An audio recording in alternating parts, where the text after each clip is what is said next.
Bismillahirrahmanirrahim. Assalamualaikum warahmatullahi wabarakatuh. Selamat pagi kawan-kawan semuanya. Sebelumnya saya sampaikan ucapan salam ta'zim kepada dosen kita semua, Bu Dr. Andewi. Semoga Allah senantiasa memberikan kesehatan buat beliau. Baik, insya Allah pada pertemuan kali ini saya akan menjelaskan tentang pendidikan Islam perspektif Kiai Haji Ahmad Dahlan. Ada beberapa hal yang akan saya bahas pada pertemuan kali ini. Yang pertama tentang pendidikan Islam menurut Kiai Dahlan, yakni kita akan membahas tentang tujuan pendidikan Islam. Yang kedua, kita akan membahas kurikulum pendidikan Islam. Yang ketiga, bagaimana sih metode pendidikan Islam menurut beliau. Dan yang keempat, pendidikan Islam menurut Kiai Haji Ahmad Dahlan, serta bagaimana relevansinya dengan tuntutan pendidikan masa kini atau bahkan masa yang akan datang. Baik, yang pertama kita masuk pada konsep tujuan pendidikan Islam menurut Kiai Haji Ahmad Dahlan.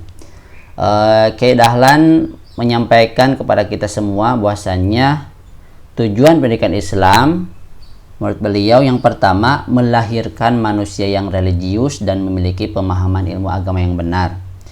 Kemudian kata beliau melahirkan manusia yang progresif, berkemajuan dan memiliki pemahaman ilmu pengetahuan dan teknologi modern. Yang ketiga, menjadikan ilmu untuk diamalkan dan amal berlandaskan ilmu, atau dalam istilah lain ilmu amaliyah, amal ilmiah. Juga dalam beberapa kesempatan adanya teologi al-ma'un. Bagaimana teologi al-ma'un itu? Nanti di slide-slide berikutnya insya Allah saya akan jelaskan. Masuk ke pembahasan yang kedua tentang kurikulum pendidikan Islam. Beliau menginginkan bahwasanya pendidikan Islam itu adalah pendidikan yang berkemajuan gitu ya, bukan pendidikan yang terbelakang, progresif begitu. Ada dua aspek utama struktur kurikulum yang beliau cetuskan. Yang pertama ada kurikulum umum dan yang kedua ada kurikulum agama. Beliau ingin memadukan antara kurikulum umum dan kurikulum agama ini. Kurikulum umum dan kurikulum agama itu dapat dijabarkan. Yang pertama, dasar kurikulum agamanya yaitu berdasarkan Al-Quran, Al-Hadis, akhlak. Juga untuk kurikulum umumnya beliau memasukkan tentang ilmu-ilmu sosial, di samping juga ilmu-ilmu teknologi modern. Yang ketiga ada metode pendidikan Islam menurut Kiai Haji Ahmad Dahlan. Metode pendidikan Islam menurut beliau dalam mengajarkan kepada siswa-siswinya, beliau sangat memperhatikan kondisi siswanya.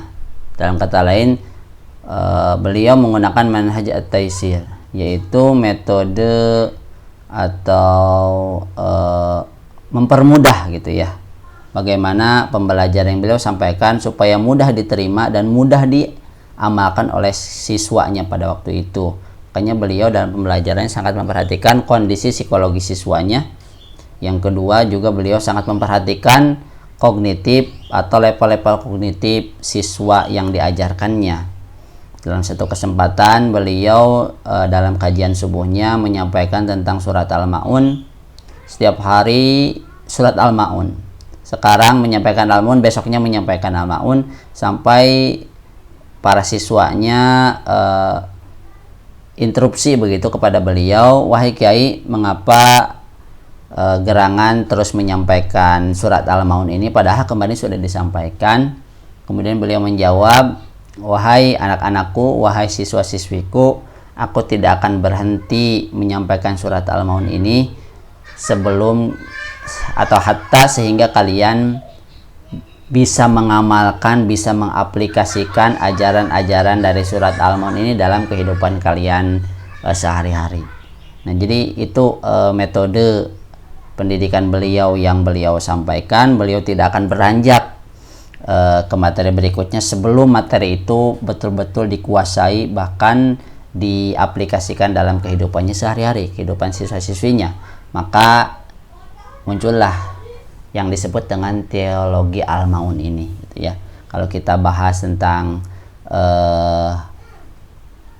kandungan surat Al-Maun luar biasa begitu. Sehingga menurut beliau memposisikan siswanya yang sedang belajar itu adalah sebagai pribadi yang aktif, sehingga muncullah pembelajaran yang active learning. Ya, active learning ini menganjurkan kepada siswinya untuk mencari kebenaran sendiri, gitu ya. Kemudian memecahkan problematika kehidupan sosial umat Islam, mencari kebenaran dan mampu memecahkan setiap problematika kehidupan sosial umatnya. Kenapa sosial? Karena ini adalah bentuk dari pengaplikasian dari surat Al-Maun yang sebelumnya beliau sampaikan.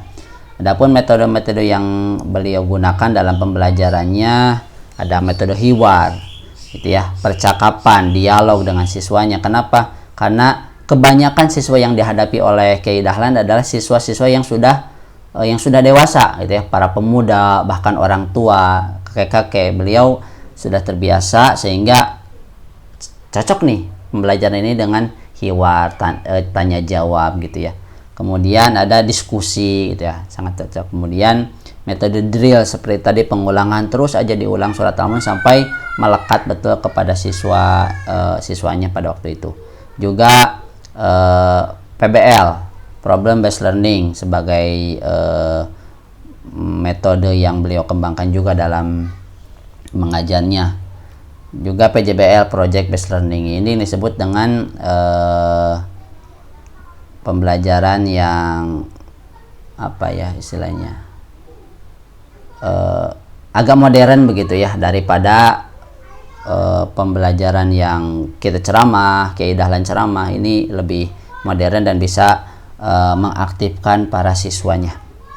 Selanjutnya, menurut beliau subjek didik itu adalah, peserta didik itu adalah pelaku sosial aktif yang memiliki kapasitas akal atau kecerdasannya mampu memahami dan memecahkan permasalahan kehidupan. Juga profil pendidik menurut beliau adalah orang yang mampu menstimulasi akal suci, ya, kecerdasan subjek didik agar tumbuh optimal dan mampu menjadi teladan bagi subjek didiknya. Jadi pendidik harus jadi teladan begitu, dan bisa menstimulasi, merangsang akal yang dimiliki oleh peserta didik supaya kecerdasannya meningkat, tumbuh dengan optimal. Berikutnya yang terakhir tentang relevansi konsep pendidikan Kiai Dahlan dengan tuntutan pendidikan Islam masa kini. Secara teknis ya, hal ini dapat diamati dalam konsep kurikulum yang beliau kembangkan, yakni pengintegrasian antara kurikulum umum dan kurikulum agama. Nah, ini sesuai dengan tujuan pendidikan nasional, mengembangkan potensi peserta didik agar menjadi manusia beriman, bertakwa kepada Tuhan Yang Maha Esa, berakhlak mulia, sehat, berilmu, cakap, kreatif, mandiri, dan menjadi warga negara yang bertanggung jawab. Ada 3 prasakata yang saya warnai, yaitu berilmu, cakap, dan kreatif. Nah, berilmu, cakap, dan kreatif ini mengindikasikan pada kemajuan-kemajuan yang harus dicapai dengan ilmu-ilmu umum untuk menghadapi tantangan laju perubahan zaman yang sangat cepat ini. Oleh karenanya, konsep pendidikan yang beliau cetuskan tentang pendidikan Islam, bagaimana relevansinya dengan hari ini, itu nampaknya sangat relevan. Hal ini juga dibuktikan hari ini Muhammadiyah berkiprah untuk bangsa ini. Banyak sekali sekolah-sekolah yang Muhammadiyah bangun, mulai dari pendidikan dasar, menengah, sampai perguruan tinggi. Itu sebagai bukti bahwasanya konsep dari pendidikan Islam yang dicetuskan oleh pendahulunya, oleh founding father, oleh Kiai Dahlan, itu sampai hari ini masih relevan. Itu saja kawan-kawan sekalian yang dapat saya sampaikan. Terima kasih sudah menyimak video ini.